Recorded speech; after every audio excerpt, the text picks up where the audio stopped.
I think the biggest struggle and the thing that I try to get my clients to not do, and it's so hard, but is just try to ignore the noise of what's going on through social media, mainstream media. People want clicks and they want to sell books and they want to be on MSNBC. And so if they can say something scary, that's going to get the most attention. So what I usually will tell them is, block out all that noise. That's why you have me in your life, or why someone might have a certified financial planner in their life.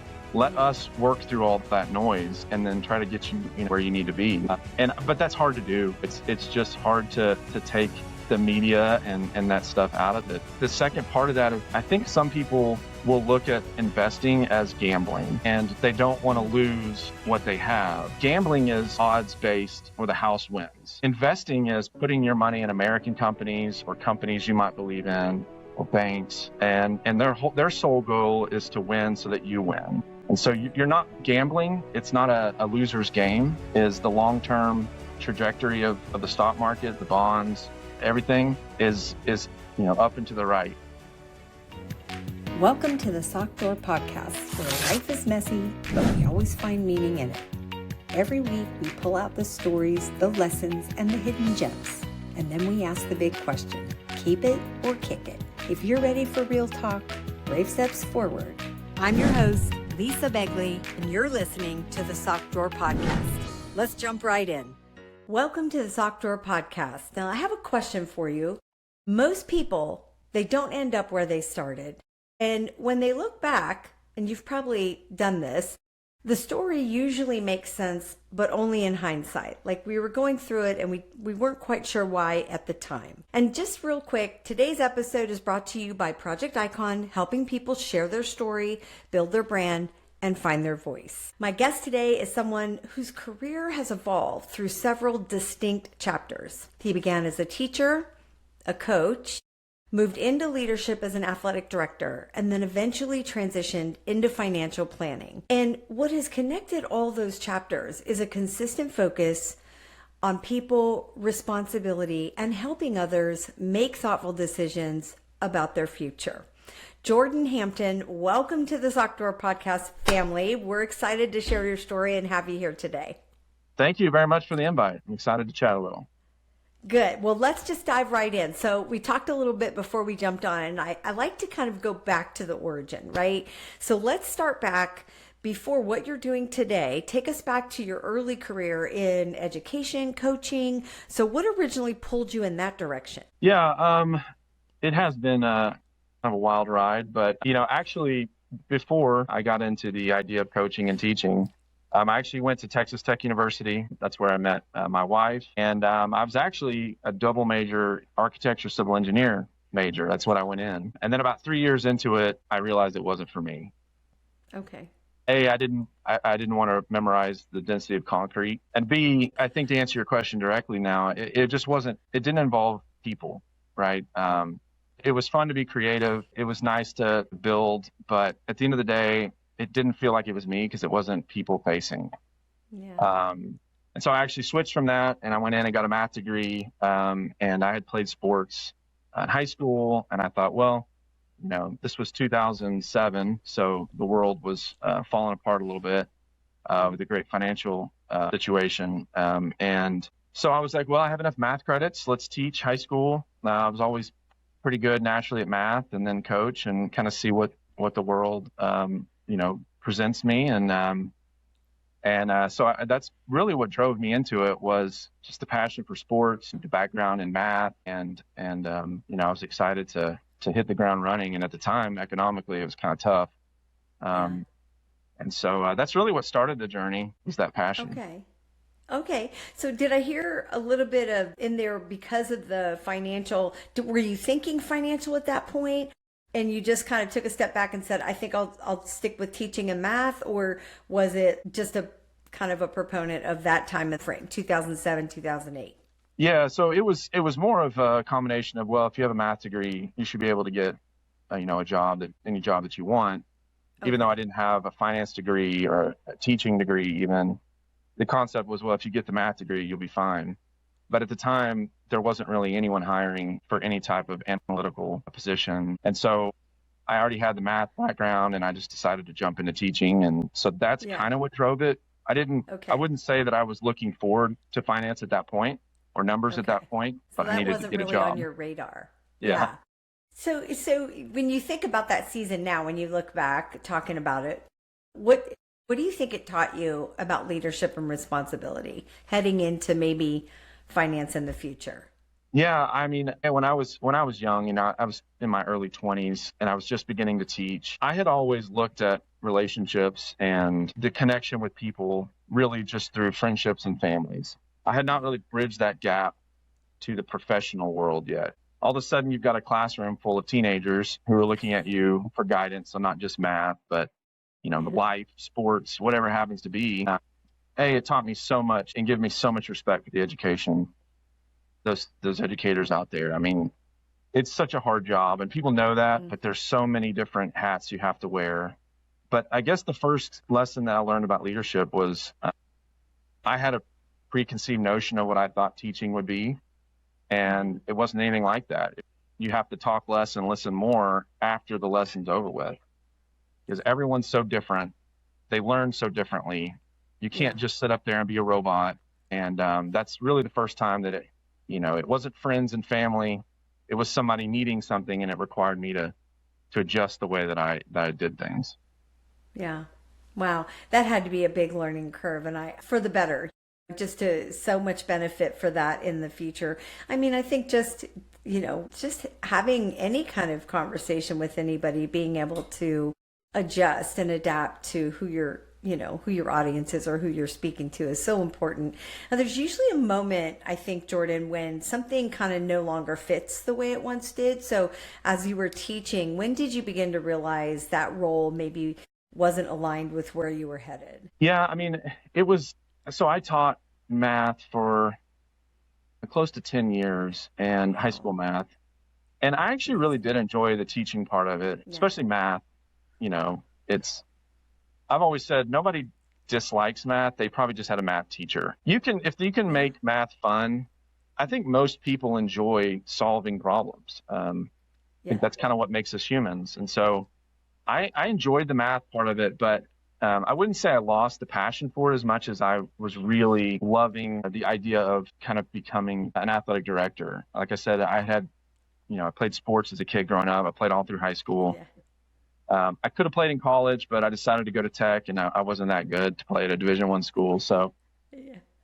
the idea of kind of building, showing a direction for a department, kind of putting my own fingerprint on it, that's really what kind of drove me to pursue the executive portion of it. Yeah. But I don't think I ever lost the passion for teaching. It's kind of in me.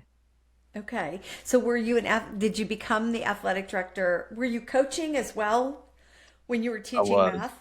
Yes, Okay. ma'am. Yeah. So So you kind of evolved into becoming the athletic director correct. and that Yeah. helped you. Yeah.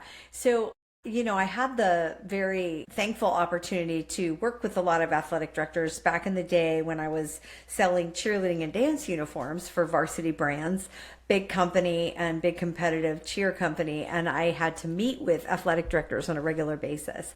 And Mhm. it was I just enjoyed that piece of it. And there was so much that they were responsible for, like this big umbrella. It wasn't just like one sport or there was so much to it. Can you kind of touch on that a little bit? Being the athletic director of a big school, what did that feel like? What did that look like? Yeah, it was um, definitely eye-opening.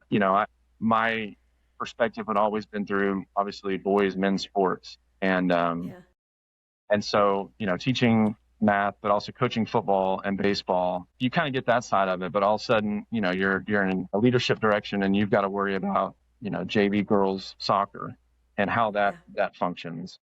And especially in the state of Texas, there's a lot of emphasis put on football, and so the For parents sure. for rightfully so, the parents for girls sports, even boys sports that maybe aren't quite as popular in the media, they're fighting and they're vying for their own resources and attention. And I think as a leader, uh, I've been introduced to quite a few leaders in my life, but the best leaders that I saw were ones that would always listen, and they would always try to take into account, what everyone's trying to say before making the best decision possible. Yeah. And it was really, the first couple years were really a learning experience on how many different perspectives there are out there. And as an athletic director, as a leader in any position, making a decision is so difficult because you know that not everyone's going to be happy. But the good leaders truly are trying to make the best decision possible for the school.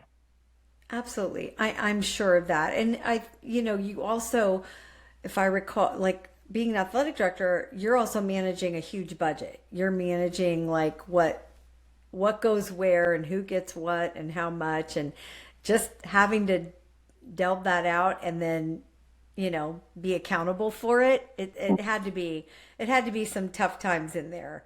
It was tough, but I'm in the camp that, I believe true leaders, good leaders, they hire the people that they believe in and trust in, and then they just let them go. And so throughout my tenure, I tried to hire head coaches, program directors that I believed in the message they were saying.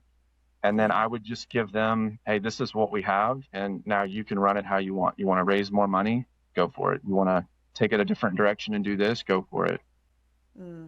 Otherwise, one person, I don't believe in a situation like that, or company, school, whatever, that one person can make all those decisions. You have to rely on people, good people, to help you along. Yeah, it sounds like it was a good thing. And now, so let me ask you this, bringing it to, kind of full circle where you are today. How do you go from athletic director into the finance world? Was there something specific that kind of transitioned there for you? I wouldn't say when it was time to make the transition, I had been burned out. We had just gone through COVID. My wife and I had our third kid in August of 2020. And it was time for a change. And so I didn't want to just jump from school to school, as an athletic director, sometimes will, or head coaches sometimes will. My wife does a great job here in Fort Worth. I've got 3 young kids, and I didn't want to just be uprooting, moving from. So to answer your question, I wanted to find something that took the same skill set, that was people focused, that I could connect with on a personal long-term basis, but it didn't require me to uproot and move every 5 or 6 years. And so I made a good friend, and he was kind of a mentor, and he worked in the wealth management business. And so I kind of picked his brain a little bit, and he sat me down. He's like, look, it's you sitting across from parents or, people talking about long-term goals, the need to get rid of immediate gratification, delaying. And as he kind of talked through the skill set, I was like, that's pretty much what I'm doing as an athletic director.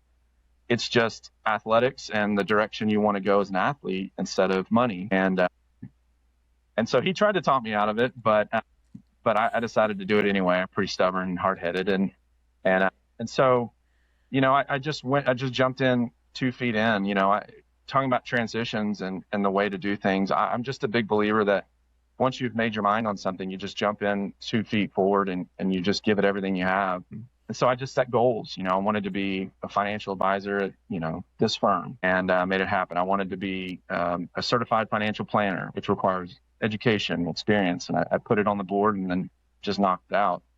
And it's never been easy, as change and transition, it never is. But really, honestly, at the end of the day, I don't feel like what I'm doing now is much different than what I was doing as an athletic director. And sometimes even as a teacher, it's education. It's knowing your goals and, okay, let's talk about what things there are right now that can help you get there. Yeah. That is so, from the outside, for sure, landing in financial planning versus where you were can look so different, right? From education and athletics. But one thing I think we miss, and I agree with you, is the skill sets that go, and I think a lot of HR and hiring managers and hiring teams miss this as well. Like, you may not have come from this specific industry, but your skill set and everything you bring to the table, I think we miss that sometimes. So now that you're there and you've been there for several years now, how would you describe your approach to financial planning? And you're at Raymond James, right? That's correct. Yes. Tell me more about Raymond James and how would you describe that approach, the financial planning, that it feels human and accessible, Yeah. not so technical, which people think of financial as so like, oh, Yeah. Sure. they don't even I want to mean, talk about it. I did too. In fact, I interviewed with a life insurance company before I landed with Raymond James, and it's a great company, great people. But at the end of the day, I just felt like I was selling stuff, and I don't know. I guess I'm not a very good salesman. I didn't really like the idea of that, which is what brought me here. Which is the process is I sit down with either a client I have now or a prospective client, and I just ask them questions. Tell me about your life. The same thing you're doing to me right now, Yeah. and you open up doors and you open up needs and you open up goals and you open up financial dreams.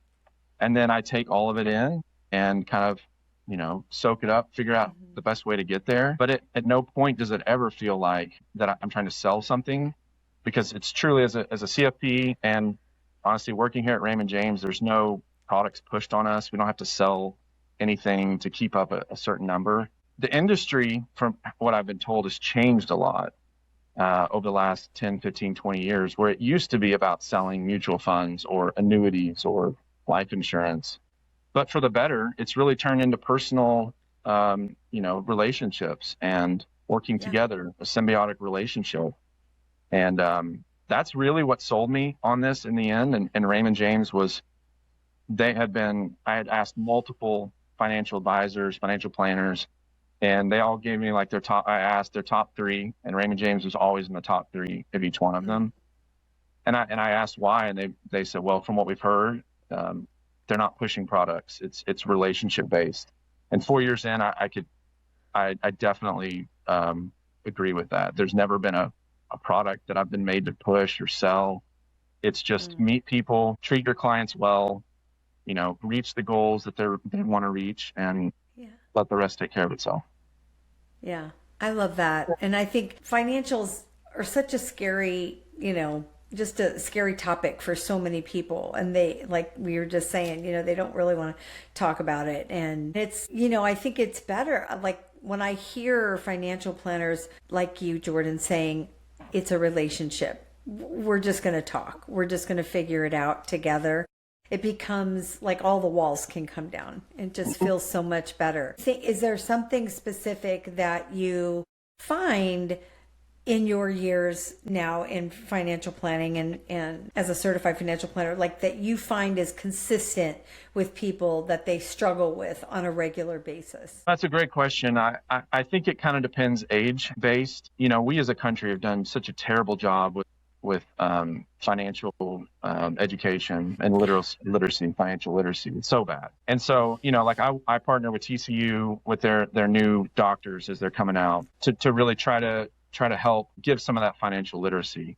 In fact, I wrote a book that kind of walks through some of that financial literacy. I think the number one thing that people really want to talk about now is crypto, because there's just so much unknown around it. Yeah.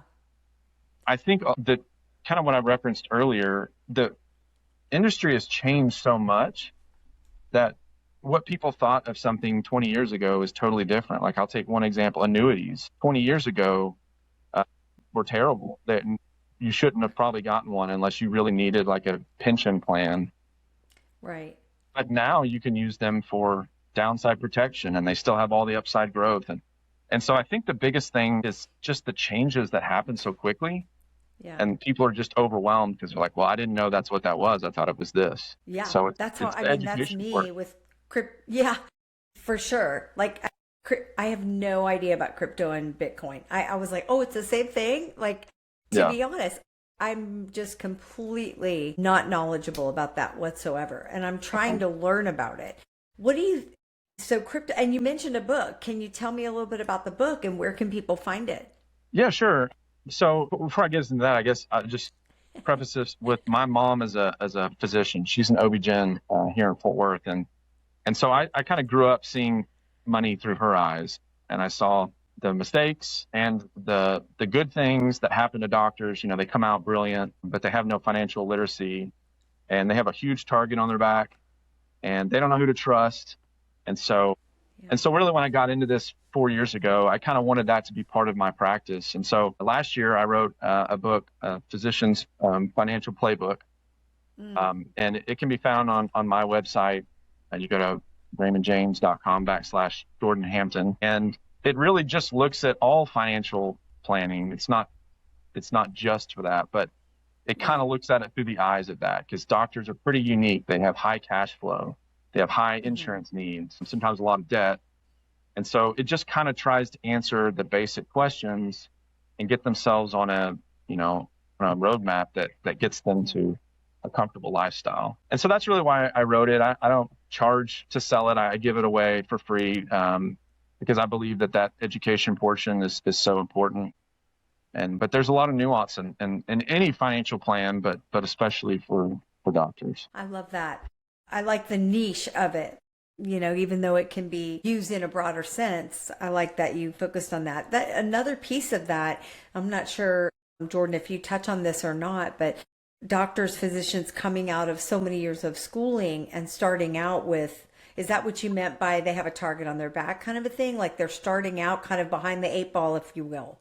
Yeah. So target on the back, more so like you're going to have a ton of insurance companies trying to sell you life insurance and trying to sell you malpractice insurance, and you don't know which ones to trust. So more like kind of feeling like you're being preyed upon. But the debt aspect of it is a massive part of it. I mean, the cost for education now is unreal. And so that's part of it, is you got to look, okay, well, we can't just not save and throw all the money at the debt. And so where's that happy balance? How do we set a long-term plan for that? So that's a big part of it. Thank you for that. So they can go to your website, raymondjames.com/Jordan Hampton, and then find it there. And it's pro bono, free. Yeah. Right? Yeah. I love that. Sure. So we'll put that in the show notes as well, so people have that. Now that you work with people who are often standing kind of at their own crossroads, right? What do you think the biggest struggle is? Is it just keeping up with the times, like crypto and Bitcoin and the ever changing? Or is there something specific, something that you notice they struggle with, that they have struggle, admitting to themselves? Or do you find it's different for everybody? Is this specifically to the transition to finance, or just transition in general? No, just your clients, the people, the people that you work with day in and day out. What do you find the most, probably their biggest struggles? Because I'm assuming, and maybe I shouldn't assume, but it's going to resonate with a lot of our audience and our listeners, because I know everybody's out there and has their own particular struggles, like this recent, for me personally, I'll speak to the recent crypto Bitcoin. And I was like, I don't know what to do with that, but should I do it? I don't know, So it's great to have somebody like you can call and be like, help me, know. I know. What do you find? Yeah, I think the biggest struggle and the thing that I try to get my clients to not do, and it's so hard, but is just try to ignore the noise of what's going on through social media, even through mainstream media at times, fear sells, right? And so people want clicks, and they want to sell books, and they want to be on MSNBC. And so if they can say something scary, that's going to get the most attention. And so what I usually will tell them is, block out all that noise. That's why you have me in your life, or why someone might have a certified financial planner in their life. Let us work through all that noise, and then try to get you, where you need to be. But that's hard to do. It's just hard to take the media and that stuff out of it. But, the other thing is, the second part of that is, I think some people will look at investing as gambling, and they don't want to lose what they have. And so I'm always very, gambling is odds based, or the house wins. Investing is putting your money in American companies, or companies you might believe in, or banks, and their sole goal is to win so that you win. And so you're not gambling. It's not a loser's game. Is the long-term trajectory of the stock market, the bonds, everything. is up and to the right. And so if you can get rid of the mentality of being scared because you feel like it's gambling. Now, crypto feels like that a lot, but if you think of investing as putting your money into Apple, and that they're going to take your money and grow their product to expand their influence and to create new technology and new ideas. That's what the country was built on, is founded on, is new ideas. And so kind of pairing those two together, getting rid of the noise and not being fearful that this is a loser's game. Yeah. It turns out, better for everyone in the end. Thank you. That's such great insight. I appreciate that. So let me ask you this kind of random question. If you could go back and speak to yourself right before you made this pivot, right? What would you say to yourself? I would probably say this is going to be a lot harder than you thought it was. Starting a business, doing anything new is so difficult. I was up for the challenge, but I don't think I knew how hard it would be. Yeah. But I would also say, but on the other side of this, you're going to be so much happier because I get to spend so much more time with my kids, and I get to go to my son's baseball games that I wouldn't have been able to before. And I get to travel with my wife, and, just there are things that are scary, but on the flip side of it, I'm so much happier than I was before. Yeah. I love that. Just decide to and make it happen. It'll be worth it.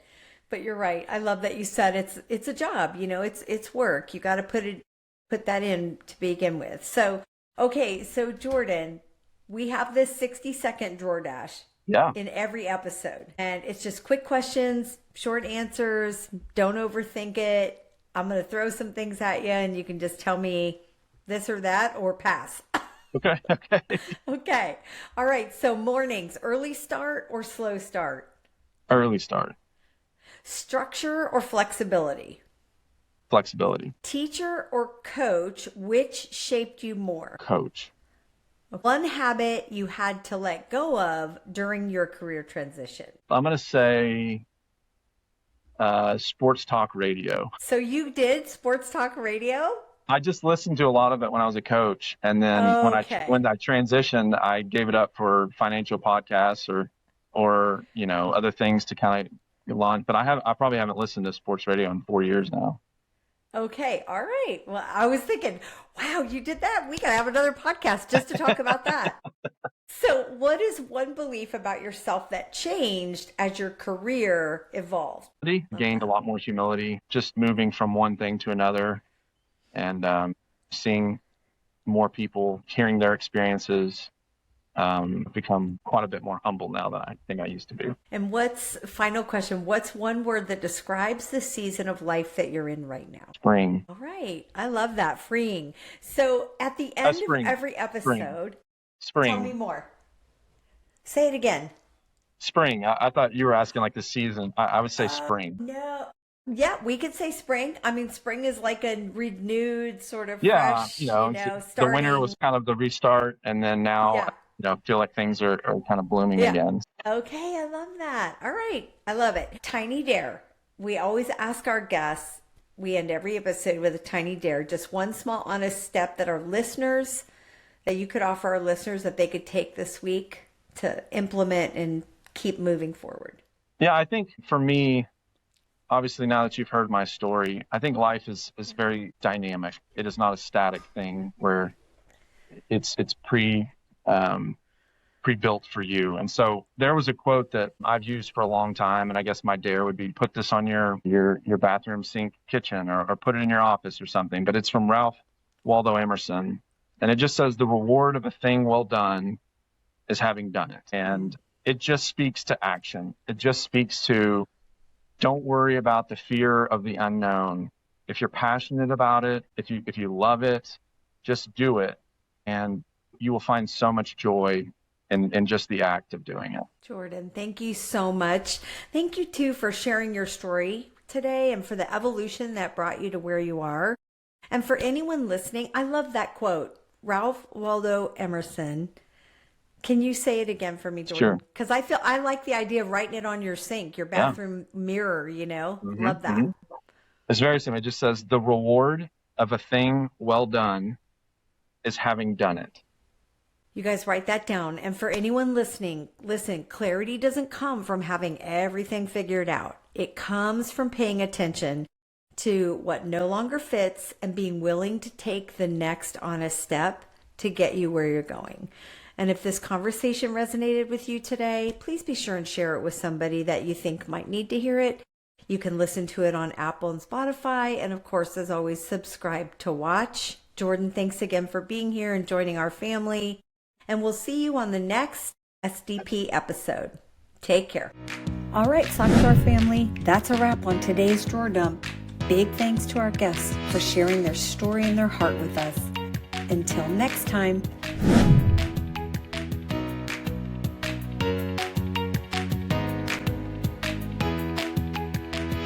Don't forget, life's too short for mismatched socks. Retire the ones with holes, inspire the ones that still shine. See you soon.